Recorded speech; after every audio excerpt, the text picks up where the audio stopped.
Yeah, thank you for having me as part of this panel. It's a pleasure to be here with everyone, albeit under some very grim circumstances. I don't think there's any surprise that Israel is violating the ceasefire and they plan to violate for all, from the very beginning. And Israel has a history of violating agreements going back since its very inception.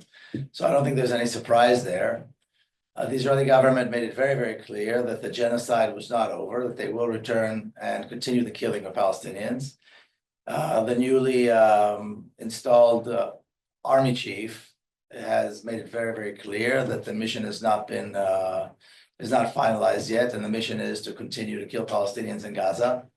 So I don't think there's any surprise here. We know that the Israeli government needed to juggle the need to at least release some of the hostages, the Israeli hostages, and so they've done that. But also they need to answer for the demands of the coalition and by and large the public Israeli public to continue the killing of Palestinians. So again, all of this I think was predictable. And of course, the ongoing killing of Palestinians is nothing new, and it's preventable. And the reason it's not being prevented is because the international community does not want to intervene. The international community does not care about the killing of Palestinians, and they never have. So this is, again, it's nothing new. The genocide, the killing, the ethnic cleansing, the destruction of Palestine has been going on for almost 100 years now. And there's never been any interest by the international community to bring it to a stop. So again, nothing here is new. Everything here was both preventable and predictable. Now, when we look at some of the efforts or some of the attempts to aid Palestinians, it's all within the construct of Israeli interests. In other words, if the international community cares about aid and relief for Palestinians, the answer is not to bring in trucks through Egypt that have to get Israeli approval. The way to allow relief and aid to the Palestinians is to dismantling the concentration camp, which is the Gaza Strip, allowing Palestinians freedom of movement and access to the resources that exist in abundance right outside the concentration camp. So if there was real interest in ending the plight of the Palestinian people, if there was real interest in bringing relief to the Palestinian people, then that is the answer. It's not following along the demands of Israel that Palestinians remain in a concentration camp so that Israel can continue to kill them and allowing little drips of aid here and there, which of course is controlled by Israel. We need to develop a strategy that will defy Israel, that will go against the apartheid state and will force the end of the genocide and the attempted ethnic cleansing of the Gaza Strip and other parts of Palestine. And this can only be done when the international community decides to act appropriately. And appropriate action means severe sanctions. Appropriate action means a complete embargo on arms. It means a boycott of Israeli anything that is Israeli around the world. That means Israeli teams cannot participate in sports. Israeli delegations cannot participate in diplomatic events. Israeli delegations cannot participate in academic and other kind of forums.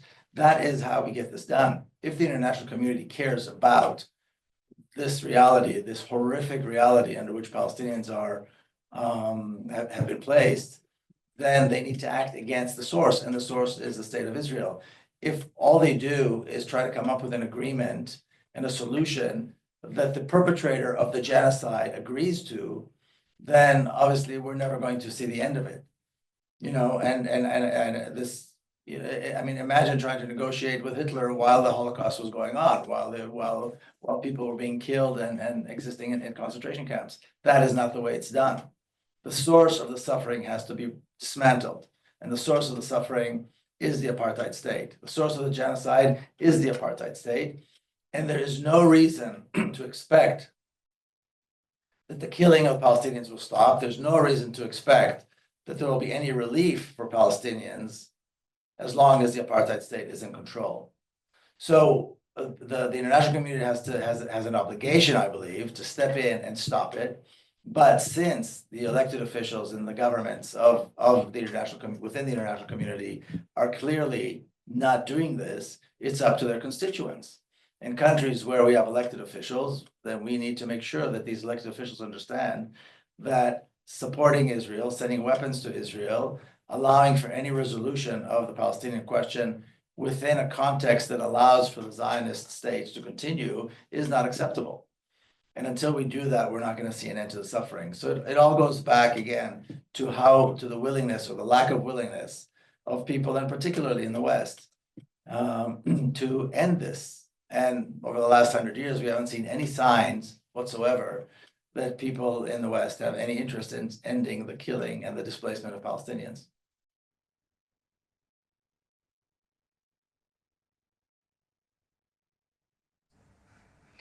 Thank you for that. I do have one further question for you. So, in light of recent comments from Trump warning the people of Gaza as well as Hamas um, that to release the hostages immediately, and accusing not just Hamas but the people of Gaza of killing the hostages, of being the reason why the hostages were killed, not the bombardment by Israel. Um, he quotes here that if you continue to hold the hostages, you are dead, and release the hostages now, or they will be held to pay later. This is a direct quote from his account. Um, how do you think that this will affect the breaches of the ceasefire and make this war start again? Aren't his comments a green light to Israel to continue genocide? Well, Israel is going to continue the genocide either way, and there's already a green light from the US to commit the genocide. So, this is all theatrics. I think everybody knows that if Israel was interested in releasing the hostages, they could have been released immediately a long time ago. If there's a real interest in seeing the hostages freed, Israel has thousands and thousands of political prisoners and hostages that it's been holding, that it has kidnapped and has been holding in torture chambers for decades. And so if anybody is real interested in seeing the hostages freed, the responsibility is on Israel to release the political prisoners, the Palestinian prisoners, of which, like I said, it is holding thousands in some of the most horrendous conditions the world has ever known. So I think if, again, it goes back to, are people really interested in seeing this resolved, or is it just theatrics? And in this case, I think the answer is very, very clear. It's theatrics. It's like when Netanyahu was sitting here in Washington, D.C., and I'm just a few blocks here from the Capitol here at Palestine House of Freedom. And he was sitting there, and Trump was talking about the ethnic cleansing of the Gaza Strip, kicking out, somehow transferring to over 2 million people somewhere else. And Netanyahu was sitting there smiling. This is not a Trump plan. This is an Israeli plan that Trump was reading, out of clearly notes that he was handed by Netanyahu. So I mean, there's nothing new here. This is an Israeli plan, and it has the approval of the United States, and now it has, once again, even more of an approval by the United States. But these threats are ridiculous. I mean, what exactly is he threatening to do that hasn't already been done? And once again, I'll say it: if there is real interest